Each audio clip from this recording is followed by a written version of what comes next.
నమస్తే, నేను మీ హరిత. ధనవంతులు కావాలంటే అసలు ఎలాంటి అలవాట్లను వదులుకోవాలి, ఎలాంటి అలవాట్లను అలవర్చుకోవాలి తెలుసుకుందాం. స్టూడియోలో ఉన్నారు result oriented law of attraction coach విశ్వం విజయ్ గారు. విశ్వం విజయ్ గారిచే నిర్వహించబడే advance law of attraction class attend అవ్వాలి అనుకుంటే కామెంట్ సెక్షన్ లో ఉన్న గూగుల్ ఫామ్ ని ఫిల్ చేయండి లేదా డిస్ప్లే అవుతున్న నెంబర్ కి కాల్ చేయండి. విజయ్ గారు నమస్తే అండి. నమస్కారం అండి హరిత గారు. ధనవంతులు అందరికీ అవ్వాలని ఉంటుంది కదా, కొన్ని అలవాట్లను మీరు మార్చుకోండి, కొన్ని అలవాట్లను అలవర్చుకోండి అంటున్నారు. ఏంటవి? ధర్మో రక్షిత రక్షిత యద్భవం తద్భవతి. అవునండి, మన జీవితాన్ని మార్చేది మన అలవాట్లే అండి. ఎటువంటి అలవాట్లతో వాళ్ళు కలిగి ఉంటే ఆ విధంగా తయారైపోతారు మేడం. అంటే మంచి అలవాట్లు కలిగి ఉంటే మనకు మంచిగా అవుతుంది, అంటే డబ్బు ఈజీగా సంపాదించుకోవచ్చు. ఒకవేళ నెగిటివ్ అలవాట్లు ఉంటే మాత్రం మనీ వెళ్ళిపోద్ది. ఎలాంటి అలవాట్లు ఉండకూడదో మనం నేర్చుకుందాం మేడం. ఇక్కడ మనం చూసిన ఈ స్టైల్లో ముఖ్యంగా 6 చెడు అలవాట్లు ఉంటాయి మేడం, నెగిటివ్ అలవాటు. అది వదిలేసుకోవాలి. ఎప్పుడైనా మనం మనీని ఆకర్షించాలంటే ఫస్ట్ మనం చూద్దాం ఏంటంటే లివింగ్ ఇన్ ద పాస్ట్. కొంతమంది ఎలా ఉంటారంటే హరిత గారు, చాలా పాస్ట్ లో ఉంటారంటే గతంలో జీవిస్తుంటారు, అసలుకే రారు. ఎప్పుడైనా బిజినెస్ లాస్ అయింది అనుకోండి, ఆ వ్యక్తి అక్కడే మైండ్ సెట్.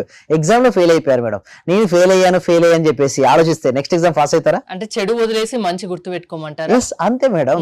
సో డబ్బు సంపాదించాలంటే ఫస్ట్ పాస్ట్ ను వదిలేయాలి madam. Living in the past అనేది అది అడ్డుకోవడం మేడం. గతం అనేది ఏమవుతుంది, లాగేస్తుంటుంది వెనకకు. నువ్వు ఎంత ఫాస్ట్ నువ్వు గతాన్ని వదిలిపెడితే అంత ముందుకు వెళ్ళిపోతావు. లేదనుకోండి అక్కడే స్టక్ అయిపోతే మనీ రాదు. సెకండ్ ఏంటంటే నాట్ ఎక్సర్సైజ్. కొంతమంది చూడండి ఎప్పుడు లేజీగా పడుకుంటారు. ఎందుకు సార్ మరి ఎక్సర్సైజ్ కు మనీకి ఏంటి సంబంధం అంటారు కొంతమంది. చూడండి, మనం బాడీ ఎక్సర్సైజ్ చేసినప్పుడు చాలా ఎనర్జెటిక్ ఉంటామా లేదా? మన ఈ బాడీ కనుక ఎనర్జెటిక్ గా ఉన్నప్పుడు మన థాట్ పవర్ చాలా ఎక్కువగా ఉంటుంది అండ్ యాక్టివ్ ఉంటాం. Money is high energy madam, ఓకేనా? ఒకవేళ ఎవరైతే లేజీగా ఉండి ఈ రోజు చేయాల్సిన పని రేపు అని వాయిదాలు వేస్తుంటారు కదా, చాలా మంది ఉంటారు అట్లా వాయిదాలు వేస్తే. అలాంటి వారికి మీరు చూడండి మనీ రాదండి. ఎస్పెషల్లీ మన దగ్గర ఏం చెప్తారంటే పెద్దవారు, డబ్బు అనేది సోమరిపోతులకు కానీ ఏదైనా దాన్ని వాయిదా వేసే వాళ్ళకు అస్సలకే రాదు మేడం. ఎప్పటి పనులు అప్పుడే చేయాలి. అలా చేయాలంటే కొంచెం మనం యాక్టివ్ ఉండాలి. యాక్టివ్ ఉండాలంటే ఏంటి, first every single day exercise చేయాలి. అలా చేయడం వల్ల మనీ ఫాస్ట్ గా ఈజీగా ఆకర్షించుకోవాలి. ఇంకొకటి చూడండి, ఓవర్ స్ట్రెస్సింగ్. కొంతమంది చూస్తే ప్రతి దానికి స్ట్రెస్ అవుతుంటారు. అయితే మీరు ఒకటి చెప్పండి మేడం, స్ట్రెస్ లేని మనిషి కానీ లేదా ఎవరైనా డెప్స్ లేని మనిషి అంటుంటారా? ప్రతి ఒక్కరికి ఏదో ఒక ఛాలెంజ్ ఛాలెంజింగ్ ఉంటుంది. అవి నాకే ఉందని చెప్పి బాధపడకుండా కూర్చుంటే ఆ స్ట్రెస్ ఏమైనా తగ్గుద్దా? తగ్గదు కదా. సో అందుకోసమే ఓవర్ స్ట్రెస్సింగ్ అవ్వడం వల్ల ఆ వ్యక్తికి మనీని ఆకర్షించుకోవద్దు. అందుకోసం మన క్లాస్ లో ఏంటంటే రిలాక్సేషన్ కోసం మెడిటేషన్స్ ఉంటాయి. నీ లోపల టెన్షన్, నీ లోపల స్ట్రెస్, నీ లోపల భయం, నెగిటివ్ ఎమోషన్స్ ఎప్పుడైతే తీసేస్తామో అప్పుడు ఎలా అవుతారు, రిలాక్స్ అవుతారు. అప్పుడు మీ సబ్ కాన్షియస్ మైండ్ లో మనీకి సంబంధించిన ఆలోచనలు ఎప్పుడైతే ఇన్సర్ట్ చేస్తామో అప్పుడు మనీని ఆకర్షించుకోవచ్చు. ఇంకొకటి చూసినట్టయితే ఇంకోటి నాట్ ఈటింగ్ హెల్తీ. కొంతమంది ఎలా ఉంటే ఎప్పుడు పడితే అప్పుడు తినేస్తారు మేడం, ఏది పడితే అది తినేస్తారు.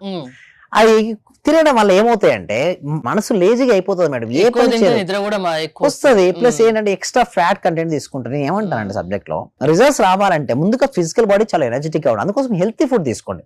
ఫుడ్స్ ఎక్కువ తీసుకుంటే ఏమవుతుంది, అందులో యాక్చువల్ గా ఏమవుతుంది, ఫైబర్ కంటెంట్ ఎక్కువ ఉంటుంది ఫుడ్స్ లో. అదే మామూలుగా వేరేదంటే ఫ్యాట్ కంటెంట్ ఎక్కువ ఉంటుంది. ఫ్యాట్ కంటెంట్ కొంచెం తగ్గించి ఫుడ్స్ పైన కనుక ఫోకస్ పెడితే మన మైండ్ సెట్ మారిపోద్ది. మనం ఎలాంటి ఆహారం తీసుకుంటామో అలాంటి మానసిక స్థితి మనకు వస్తుంది. పాజిటివ్ గా ఉండాలనుకుంటే మాత్రం ఏం చేయాలి మేడం, ఎప్పుడు ఫ్రూట్స్ తీసుకోవడం అలవర్చుకోవాలి. లైట్ ఫుడ్, హెల్తీ ఫుడ్ తీసుకుంటే మనకు బెస్ట్. నెక్స్ట్ వచ్చి ఆల్వేస్, కొంతమంది చూస్తే ఆల్వేస్ సోషల్ మీడియాలో ఉంటారు, ఎప్పుడు టైం పాస్ చేస్తారు. అయితే వాళ్ళు బయటికి రాగలుగుతారు మేడం. ఒక సోషల్ మీడియా రీల్ తిప్పడం స్టార్ట్ చేశారు, ఒక దాని మించి ఇంకొకటి, ఇంకో దాని మించి 5 నిమిషాలు అనుకుంటారు. క్లయింట్ వచ్చారు మేడం, 5 నిమిషాలు అనుకుంటారట, 1 అవర్ పడుతుందట, 2 అవర్స్ కూడా పడుతుంటుంది. అంటే ఈ టైం ఎట్లా లాగేస్తాము, ఇలా లాగుతారు. నేనేమంటానంటే నీకు ఏ లక్ష్యం ఏదైతే ఉందో ఆ లక్ష్యం పైన నువ్వు ఫోకస్ ఉండాలి. నువ్వు డైవర్ట్ అయిపోయాను అనుకోండి నీకు మనీ రాదు.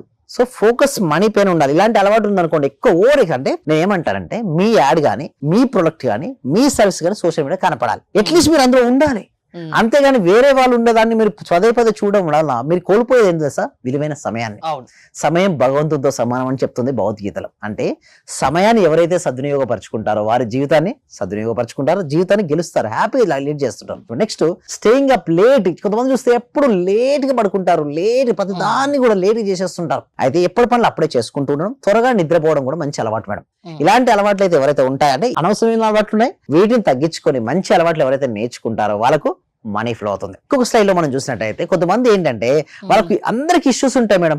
బట్ కొంతమంది ఏంటంటే ఆ ఇష్యూని ఎలా చూస్తారంటే భూతద్దంలో చూడొచ్చు, అదే పెద్ద రాయిగా చూడొచ్చు. మీ సమస్యలు నిజంగానే పెద్దవా లేక మీరు పెద్దవిగా ఊహించుకుంటున్నారా ఆలోచించండి. చాలా మంది చెప్తారు మీకు చిన్నగా కనిపించవచ్చు, నా ప్లేస్ లో ఉండి చూడండి, నా వైపు ఆలోచించండి అంటారు. అంతే మేడం. ఇప్పుడు డబ్బు సంపాదించాలనుకున్నప్పుడు వాళ్ళకి ఏ ఆపర్చునిటీస్ కనపడవు. కొంతమందికి ఏంటంటే అన్ని అబ్స్టాకిల్స్ కనపడుతుంటాయి. ఎందుకు వారు అయ్యే చూస్తారు.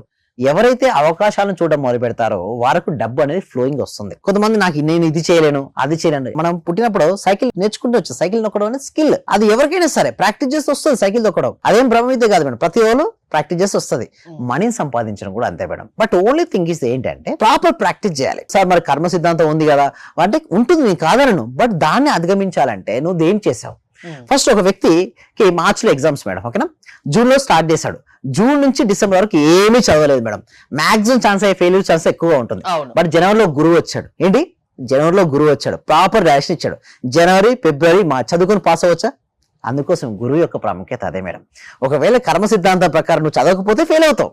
కానీ గురువు వస్తే ప్రాపర్ డైరెక్షన్ లో సాధన చేపిస్తాడు కాబట్టి ఈ సాధన వలన నీకు పాస్ అయ్యే ఛాన్సెస్ ఎక్కువ ఉంటాయి. ధనవంతులు కావాలని ఎంత ప్రయత్నించినా కాలేకపోయిన వారు మీ దగ్గరికి వస్తే ఏమైనా టిప్స్ చెప్తారా? అవును, వాళ్ళని ధనవంతులుగా మార్చే ఐడియాలజీ మీ దగ్గర డెఫినెట్లీ. అయితే వాళ్ళు కాకపోవడానికి ఏంటంటే నిజంగా ఉంటుంది, కర్మ సిద్ధాంతం ఉంటుంది కాదనట్లేదు.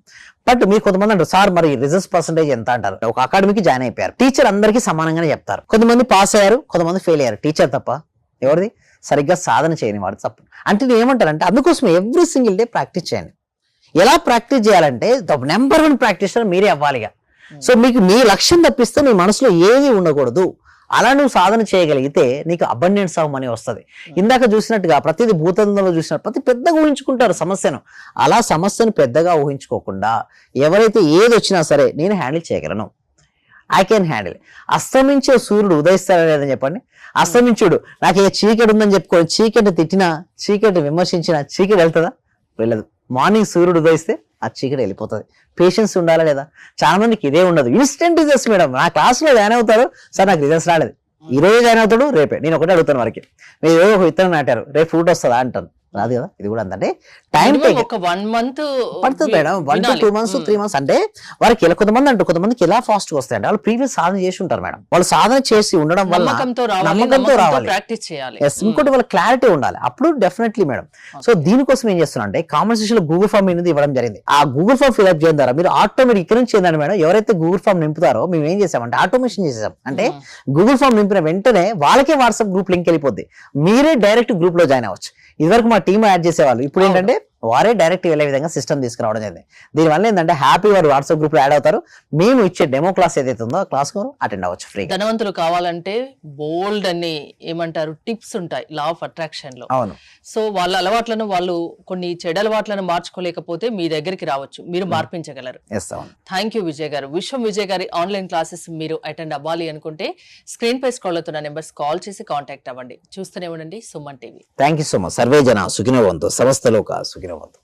మీ దగ్గరకు వచ్చిన తర్వాత నేను చాలా హ్యాపీగా ఉన్నాను సార్. ప్రతిరోజు మీ క్లాస్ వింటే చాలు అనుకున్నాను సార్. నేను నాకు రిజల్ట్ కంటే కూడా క్లాస్ వింటే చాలు, చాలా హ్యాపీ సార్. అసలు ఇంత మంచి గురువు గారు ప్రత్యేకంగా అభినందనలు సార్, కృతజ్ఞతలు సార్. సార్ నేను చాలా హ్యాపీగా ఉన్నా సార్. మా కోడలికి జాబ్ వచ్చింది సార్. 4 years నుండి వెయిట్ చేస్తున్నాం సార్. మేము మెడికల్ ఆఫీసర్ గా డైరెక్ట్ గా గెస్టెడ్ పోస్ట్ సార్. అది చాలా హ్యాపీ సార్. అలాగే సార్ నా ఆర్థిక బిల్లులు కూడా చాలా వరకు క్లియర్ అయినాయి సార్. నాకు బ్లాక్ పేపర్ ప్రతి సండే ప్రతి అమావాస్య చేస్తున్నాను సార్. నేను రెగ్యులర్ గా చేస్తున్నాను సార్. నేను చాలా హ్యాపీగా ఉన్నాను సార్. మీ క్లాస్ నేను కంటిన్యూ చేస్తాను సార్. నేను ప్రతి క్షణము ప్రతి రోజు ఎప్పుడు హ్యాపీగానే ఉంటున్నాను సార్. అలాగే మా ఫ్యామిలీ మెంబర్స్ అందరు నేను హ్యాపీగా ఉంచుతున్నాను సార్. వాడు ఏం మాట్లాడినా నెగిటివ్ ఏం మాట్లాడకుండా చేస్తున్నాను సార్. పాజిటివ్ మాట్లాడటానికి నేను వాళ్ళకు చెప్తున్నాను సార్, ఇలా మాట్లాడాలి, ఇలా ఉండాలి, మా సార్ చెప్పారు, ఇలా చెప్పారు, ఇలా అని ప్రతిసారి నేను మిమ్మల్ని గుర్తు చేసుకుంటూ ఉంటాను సార్. నేను మిమ్మల్ని